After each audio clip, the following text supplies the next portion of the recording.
what about these stocks that they reduced their positions in? I mean, it was kind of, I don't know. Honestly, it was a little bit surprised at some of these names. Anything stand out to you? Well, the big one was Apple, and I'm not really surprised about that. No, Apple, that actually did kind of surprise me a little well, bit. I, Apple has grown to the point in Berkshire's portfolio where it's like a quarter of the company's market cap. yeah, yeah. I mean, pretty soon they're going to have to change their names to Berkshire Apple Holdings or something like that.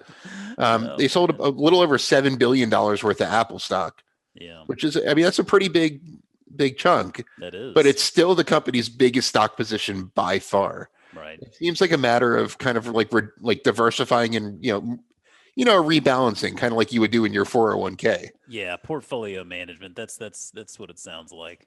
Yeah, Buffett. I mean, regardless of what you think of the Apple investment, Buffett is not a guy to let 50% of his assets be in one thing, Yeah, yeah. That's a good even if point. that's Apple. So I'm not that big of a fan of that move, but I get it. Yeah. The other ones, the financial ones, weren't a surprise. He's pretty much been selling every bank except Wells Fargo for a while. Or no, not except Wells Fargo, except for Bank of America. He Yeah. sold Wells Fargo. That's where I got tongue twisted there. He sold over almost $3 billion more of his Wells Fargo stake. Now Berkshire went from owning a little under 10% of Wells Fargo to less than 1% of the bank Wow. over the past few quarters. He's been paring that one down for some time now.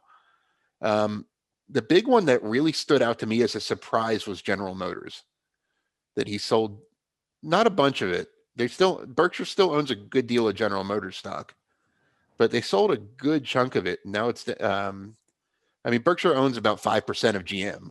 I mean, you feel like he's thumbing his nose at you, Matt. I mean, I remember reading your takes on GM recently. That's your Maybe, that's your and under Wells the Fargo, radar EV pick, right? and Wells Fargo. Yeah. He's just going against me on all sides I of the mean, business. what's the deal with that? I mean, I don't know why he decided to sell some GM. I'd kind of like to know the answer to that question because I Yeah. honestly can't figure it out.